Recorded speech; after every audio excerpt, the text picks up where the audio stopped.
नमस्कार, जय हिंद, वंदे मातरम। प्यारे साथियों, आरएस एजुकेशन ऑनलाइन प्लेटफॉर्म पर आप सभी का स्वागत है। आज एक नई वीडियो के साथ मैं आप सबके बीच में उपलब्ध हूं। आज की इस वीडियो में हम बात करेंगे अपने अंग्रेजी विषय के एंटोनिम्स और सिनोनिम टॉपिक्स का। जैसा कि आप सबको पता है कि आगामी 15 और 16 अक्टूबर को आपकी यूपी की अब तक की सबसे बड़ी परीक्षा यूपीएससी पैट का आयोजन होने वाला है, जिसमें लगभग 35 से 40 लाख अभ्यर्थी बैठने वाले हैं। तो यूपीएससी पैट 2022 में आपका कंपटीशन बहुत ही अच्छा होने वाला है। एक एक सीट की इस समय जो है लड़ाई होगी। तो आज की टॉपिक जो हमारा है, आज का टॉपिक उसको हम देखते हैं। आज का टॉपिक है आपका एंटोनिम्स और सिनोनिम्स। इस वीडियो में हम बात करेंगे कि एंटोनिम्स और सिनोनिम्स होते क्या हैं, और साथ ही इस वीडियो में मैंने आपको जो है 10 क्वेश्चंस का एक सेट भी कवर किया है, जिसमें आपको मैं 10 क्वेश्चंस की प्रैक्टिस कराऊंगा। तो चलिए बिना समय बर्बाद किए बढ़ते हैं अपने वीडियो की ओर, देखते हैं आज का पहला क्वेश्चन। तो प्रश्न शुरू करने से पहले हम लोग जानेंगे कि एंटोनिम्स का अर्थ क्या होता है। तो एंटोनिम्स को हिंदी में हम लोग विलोम शब्द बोलते हैं। एंटोनिम्स को हिंदी में हम लोग विलोम शब्द बोलते हैं। तो आपने हिंदी में पढ़ा होगा विलोम शब्द क्या होते हैं। परिभाषा की यदि बात की जाए तो एंटोनिम्स की परिभाषा होती है कि वे शब्द जो अर्थ में एक दूसरे से विपरीत होते हैं, यानी कि एक दूसरे के अपोजिट होते हैं, उनको हम एंटोनिम्स कहते हैं। एंटोनिम्स की परिभाषा आपकी हो गई, वे शब्द जो अर्थ में एक दूसरे के विपरीत यानी कि अपोजिट होते हैं, उनको हम एंटोनिम्स बोलते हैं। एग्जाम्पल मैंने इसमें सम्मिलित किया हुआ है। एग्जाम्पल देखें तो एग्जाम्पल मैंने इसको ऐड कर दिया है। एग्जाम्पल में आप देखें कि हैप्पी, हैप्पी का अर्थ होता है प्रसन्न। तो प्रसन्न का जो एंटोनिम्स होता है वो होता है आपका सैड या दुखी। इसी प्रकार स्मूथ, स्मूथ को इंग्लिश में बोलते हैं, इसका हिंदी मतलब होता है चिकना। तो इसका जो एंटोनिम्स होता है यानी इसका विलोम जो होता है वो होता है आपका अनइवन, या इसके स्थान पर उसको आप रफ भी बोल सकते हैं, ROUGH, रफ भी उसको आप बोल सकते हैं। और नेक्स्ट देखते हैं, आपका दिया हुआ है सिनोनिम्स। सिनोनिम्स क्या होते हैं? सिनोनिम्स होते हैं पर्यायवाची शब्द, यानी कि वे शब्द जो अर्थ में एक दूसरे के समान होते हैं, उनको हम पर्यायवाची या समानार्थी शब्द कहते हैं। एग्जाम्पल अगर देखा जाए तो एग्जाम्पल में देखेंगे हैप्पी, जो ऊपर मैंने आपको एग्जाम्पल दिया है हैप्पी। तो हैप्पी का आपका एंटोनिम्स जो था वो आपका था सैड, लेकिन यहाँ हैप्पी का आपसे पूछा हुआ है सिनोनिम्स, यानी कि कौन सा ऐसा वर्ड है जो उसके समान हो, इक्वल हो। तो प्रसन्न के लिए आप जॉयफुल भी प्रयोग करते हैं, ग्लैड भी प्रयोग करते हैं, और डिलाइटेड भी प्रयोग करते हैं, और ओवरजॉयड भी प्रयोग करते हैं। तो इस प्रकार से हैप्पी के आपके इतने सारे सिनोनिम्स हो गए। नेक्स्ट दिया हुआ है स्मूथ। स्मूथ को आप लोग जो है फ्लैट बोल सकते हैं, यूनिफॉर्म और हॉरिजॉन्टल। तो इस प्रकार से इसके ये सिनोनिम्स हो गए। तो ये आपकी परिभाषाएं हो गई, यानी कि इसकी आपकी डेफिनेशन हो गई। अब आप आते हैं हम लोग प्रैक्टिस सेट पर। यहाँ मैंने आपको जो है टॉप 10 क्वेश्चन को रखा हुआ है। प्रैक्टिस सेट के जरिए आप लोग ये जानेंगे कि किन किन के क्या सिनोनिम्स और क्या एंटोनिम्स हैं। इससे प्रैक्टिस सेट में मैंने लगभग 8 क्वेश्चन मैंने आपको सिनोनिम्स के रखे हुए हैं, और 2 क्वेश्चन मैंने आपको एंटोनिम्स के रखे हुए हैं। तो आपको ये हल करना है। पहला आपका दिया हुआ है सिनोनिम्स ऑफ क्राफ्टी। पहला प्रश्न आपका है synonyms of crafty. Question number 1, synonyms of crafty. Option देख लेते हैं। Option A evil, option B cunning, option C unkind, या ऑप्शन डी इनफेमस। तो अगर आपको क्राफ्टी की मीनिंग पता है कि क्राफ्टी का वर्ड मीनिंग क्या होती है, तो आप बड़े आसानी से इसको जो है कर सकते हैं। क्राफ्टी के सेम वर्ड जो होगा वो होगा आपका ऑप्शन बी कनिंग, क्योंकि क्राफ्टी का जो मीनिंग होता है वो होता है आपका, क्राफ्टी का मतलब होता है चालाक। तो यहाँ कनिंग का अर्थ भी क्या होता है? चालाक होता है। तो यहाँ से सिनोनिम्स ऑफ क्राफ्टी क्या होगा? कनिंग होगा। नेक्स्ट देखते हैं, इसका मैंने PDF में मैंने आपको जो है एक्सप्लेनेशन भी दिया है कि बाकी जो वर्ड है उनका क्या मतलब होता है। तो क्राफ्टी का आपने जान लिया, क्राफ्टी का अर्थ होता है शातिर या चालाक। आपको नेक्स्ट दिया गया है एविल। एविल का अर्थ होता है बुराई, कनिंग का अर्थ होता है चालाक, अनकाइंड का अर्थ होता है निर्दयी, और इनफेमस का अर्थ होता है बदनाम। ये आपके चारों वर्ड के मीनिंग्स हो गए। नेक्स्ट देखते हैं क्वेश्चन नंबर 2। क्वेश्चन नंबर 2 है synonyms of exorbitant. Question number 2 है आपका सिनोनिम्स ऑफ एक्सॉर्बिटेंट। तो एक्सॉर्बिटेंट मतलब होता है अत्यधिक, यानी कि अधिक मात्रा में। तो यहाँ इनमें से जो सिमिलर वर्ड है वो आपको छांटना है। ऑप्शन ए है ऑड, बी एक्सेसिव, सी रेडिकुलस, या डी थ्रेटनिंग। तो यहाँ आपका जो राइट आंसर होगा वो होगा आपका ऑप्शन बी, क्योंकि एक्सॉर्बिटेंट मतलब होता है आपका अत्यधिक, यानी कि अधिक मात्रा में। एक्सेसिव का मतलब भी आपका क्या होता है? अधिक मात्रा में। तो यहाँ राइट आंसर आपका ऑप्शन बी होगा। क्वेश्चन की एक्सप्लेनेशन की बात अगर की जाए तो यहाँ देखेंगे हम लोग, एक्सॉर्बिटेंट मतलब होता है अत्यधिक। इसी प्रकार ऑड का मतलब होता है आपका विषम।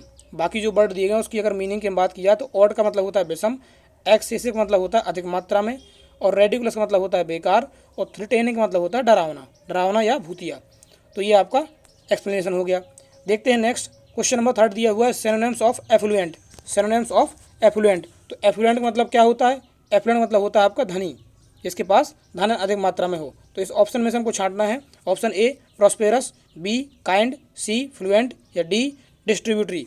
तो आपको पता ही है कि इसका जो राइट आंसर होगा वो होगा आपका ऑप्शन ए। ऑप्शन ए इसका राइट आंसर होगा, क्योंकि प्रॉस्पेरस का मतलब क्या होता है? धनी। काइंड का आप लोग अर्थ जानते ही हैं कि दयालु होता है, और फ्लुएंट मतलब होता है जो लगातार और धारा प्रवाह हो। देखें एक्सप्लेनेशन। एक्सप्लेनेशन है आपका एफ्लुएंट, एफ्लुएंट का अर्थ होता है आपका धनी। इसके अलावा आपका प्रॉस्पेरस का अर्थ भी होता है आपका धनी। काइंड का अर्थ होता है दयालु। और फ्लुएंट का मतलब होता है आपका धारा प्रवाह। और डिस्ट्रीब्यूटर का मतलब होता है आपका शाखा। तो यहाँ से इस प्रकार से इसका राइट आंसर जो होगा वो होगा आपका ऑप्शन ए, प्रॉस्पेरस। बढ़ते आगे की ओर देखते हैं क्वेश्चन नंबर 4। क्वेश्चन नंबर 4 है आपका सिनोनिम्स ऑफ टैपिड। टैपिड का जो अर्थ होता है वो होता है आपका गुनगुना। टैपिड का जो अर्थ होता है आपका वो होता है आपका गुनगुना। तो इस क्वेश्चन में हमको ये छांटना है कि इनमें से किसका अर्थ जो है गुनगुना होता है। देखते हैं आपका ऑप्शन ए दिया हुआ है hot, B warm, C old, D boiling. तो यहाँ ऑप्शन बी इसका एकदम को परफेक्ट आंसर होगा, क्योंकि वार्म का अर्थ होता है गुनगुना या हल्का गर्म। तो ऑप्शन बी इसका राइट आंसर होगा। देख लेते हैं बाकी क्वेश्चंस के, बाकी इसके मीनिंग्स के आंसर। टैपिड का अर्थ हो गया गुनगुना, हॉट का अर्थ हो गया गर्म, वार्म का अर्थ भी हो गया गुनगुना, इसी प्रकार ओल्ड का अर्थ हो गया पुराना, और बॉइलिंग का अर्थ हो गया उबालना। तो चारों के हमने देख लिए। नेक्स्ट देखते हैं। नेक्स्ट है आपका synonyms of canny. Synonyms of canny. तो यहाँ आपको ये मालूम होना चाहिए कि कैनी का अर्थ होता है तेज। कैनी का अर्थ क्या होता है? कैनी का अर्थ होता है तेज। तो इसमें से हमें ऑप्शन छांटना है कि निम्नलिखित में से किसका जो है आंसर वो आपका अर्थ जो आपका तेज है। देखते हैं। पहला ऑप्शन है आपका स्टाउट, बी है आपका प्राउड, सी है आपका ऑब्स्टिनेट, और डी है आपका क्लेवर। तो यहाँ ऑप्शन बी आपका, ऑप्शन डी आपका राइट आंसर है, क्योंकि क्लेवर का अर्थ क्या होता है? क्लेवर का अर्थ होता है आपका चालाक। तो यहाँ ऑप्शन डी इसका राइट आंसर है। इसके एक्सप्लेनेशन देखते हैं। एक्सप्लेनेशन है आपका कैनी। कैनी का मीनिंग जो होता है वो होता है आपका तेज। स्टाउट का मतलब होता है मोटे लोग। प्राउड का अर्थ होता है घमंड। और ऑब्स्टिनेट का मतलब होता है जिद्दी, जो जिद्द करता हो ज़्यादा। इसके बाद क्लेवर तो चालाक। देखते हैं next question number 6। Question number 6 है आपका synonyms of human. Synonyms of human मतलब ह्यूमन का पर्यायवाची निम्नलिखित में से कौन सा है? तो ह्यूमन का अर्थ होता है दयावान या दयालु व्यक्ति। दयावान या दयालु व्यक्ति। तो option A sympathetic, option B spirit, C straight, या डी सोर्स। तो आपका यहाँ पर जो राइट आंसर होगा वो होगा आपका ऑप्शन ए सिंपैथिक मतलब होता है आपका, सिंपैथेटिक मतलब होता है आपका दयावान। तो ऑप्शन ए इसका बिल्कुल राइट आंसर होगा। स्पिरिट का आप अर्थ जानते हैं आत्मा होता है। स्ट्रेट का अर्थ होता है सीधा। और सोर्स का मतलब होता है स्रोत। देख लेते हैं एक्सप्लेनेशन। एक्सप्लेनेशन है आपका ह्यूमन का अर्थ होता है आपका दयावान, बी सिंपैथेटिक मतलब होता है दयावान, स्पिरिट आत्मा, स्ट्रेट सीधा, सोर्स स्रोत। नेक्स्ट क्वेश्चन देखते हैं। नेक्स्ट क्वेश्चन है question number 7 synonyms of transient. Synonyms of transient. तो ट्रांजिएंट का अर्थ जो होता है वो होता है आपका क्षणिक, क्षणिक या कुछ समय के लिए, क्षणिक या कुछ समय के लिए, क्षणभंगुर बोलते हैं इसको। तो ऑप्शन देखेंगे। ऑप्शन आपका ए दिया हुआ है fleeting, B transparent, C feeble, या डी फैंसीफुल। ऑप्शन ए है fleeting, B transparent, C feeble, या डी फैंसीफुल। तो इसका राइट आंसर जो होगा वो होगा आपका ऑप्शन ए। ऑप्शन ए का भी अर्थ क्या होता है? क्षणिक होता है। देख लेते हैं। बी इधर दिया हुआ है ट्रांसपेरेंट। ये आप ध्यान रखें, ये आपका पिछली बार 2021 के पैट में पूछा गया है। 2021 के पैट में आपका पूछा गया था कि एंटोनिम्स ऑफ ट्रांसपेरेंट क्या होगा। ट्रांसपेरेंट का अर्थ होता है पारदर्शी। इसका ओपेक इसका विलोम शब्द होता है, यानी कि इसका एंटोनिम्स ओपेक होगा। नेक्स्ट देखते हैं क्वेश्चन नंबर 8। 8 के पहले देखेंगे इसकी व्याख्या। इसकी व्याख्या क्या है? ट्रांजिएंट का मतलब होता है क्षणिक या कुछ देर के लिए। फ्लीटिंग का अर्थ होता है क्षणिक। ट्रांसपेरेंट का मतलब होता है पारदर्शी। फीबल का अर्थ होता है कमजोर।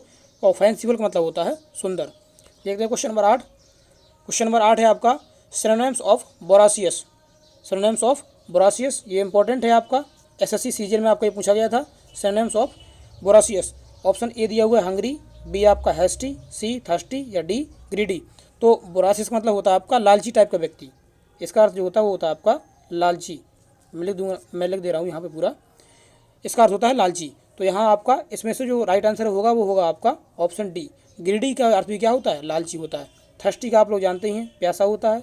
हंगरी का अर्थ होता है आपका भूखा। देखते हैं एक्सप्लेनेशन। बोरासिस का मतलब होता है आपका लालची। हंगरी का अर्थ होता है भूखा। हैस्टी का होता है जल्दबाज। थर्स्टी का होता है प्यासा। और ग्रीडी का अर्थ होता है लालची। नेक्स्ट देखते हैं। क्वेश्चन नंबर 9 दिया हुआ है एंटोनिम्स ऑफ एम्पल। यहाँ ये ध्यान रखें आप लोग, यहाँ सिनोनिम्स नहीं पूछा हुआ है, यहाँ पूछा आपसे एंटोनिम्स मतलब इनमें से किसका अपोजिट, एम्पल का अपोजिट क्या होगा, इसका विलोम शब्द आपका क्या होगा। देखते हैं। देखते हैं आपका एम्पल। तो एम्पल का अर्थ होता है आपका काफ़ी। एम्पल का अर्थ होता है आपका काफ़ी, काफ़ी या पर्याप्त। एम्पल का अर्थ होता है आपका काफ़ी या पर्याप्त। इसका एंटोनिम्स क्या होगा? ऑप्शन देखते हैं। ऑप्शन ए इक्विवेल, ऑप्शन बी होता है आपका प्लेंटीफुल, सी होता है आपका मिग्रे, डी होता है आपका फाउल। तो यहाँ ऑप्शन सी इसका आपका राइट आंसर होगा, क्योंकि इसका जो अर्थ होता है वो होता है आपका अल्प या फिर थोड़ी, अल्प या फिर थोड़ी। तो एम्पल का आपका अल्प हो जाएगा। नेक्स्ट देखते हैं एक्सप्लेनेशन आपकी देख लेते हैं कि एम्पल है आपका काफ़ी, इक्वल समान, प्लेंटीफुल पर्याप्त, मीग्रे अल्प या बहुत कम, और फाउल मतलब गलती। नेक्स्ट देखते हैं आज का हमारा अंतिम प्रश्न है barbarous, antonyms of barbarous. Option A ancient, B civilised, C gentle या डी सेवेज। इसमें पूछा है आपसे कि बारबरस क्या एंटोनिम्स क्या होगा। तो बारबरस का मतलब होता है आपका असभ्य, बारबरस का मतलब होता है आपका असभ्य या जंगली, असभ्य या जंगली। तो यहाँ अगर आपका ऑप्शन से देखें तो ऑप्शन से इसका राइट आंसर जो होगा वो होगा आपका ऑप्शन बी, क्योंकि सिविलाइज का मतलब होता है सभ्य। सिविलाइज की मीनिंग जो होती है, जो आपकी होती है वो सभ्य होती है। देखते हैं एक्सप्लेनेशन। बारबरस का अर्थ होता है असभ्य, और एंशिएंट का अर्थ होता है प्राचीन, सिविलाइज का होता है सभ्य, जेंटल का होता है सज्जन, और सेवेज का होता है आपका जंगली। तो ये रहे हमारे आज के आपके टॉप 10 प्रश्न, और उम्मीद है आपको प्रश्न अच्छे लगे होंगे। आगे भी इस प्रकार से हम लोग जो है आपकी एंटोनिम्स और सिनोनिम्स की वीडियो लेके आते रहें, क्योंकि एंटोनिम्स सिनोनिम्स जो है आपका 1 या 2 नंबर का जरूर आपसे पूछा जाएगा। पिछली बार 2021 के एग्जाम में भी आपसे यूपी ट्रिपल पैट के एग्जाम में आपसे 1 नंबर का आपका पूछा गया था। तो चलिए फिर मिलते हैं आपसे नेक्स्ट वीडियो में, तब तक के लिए अपना ख्याल रखें। जय हिंद, वंदे मातरम प्यारे साथियों।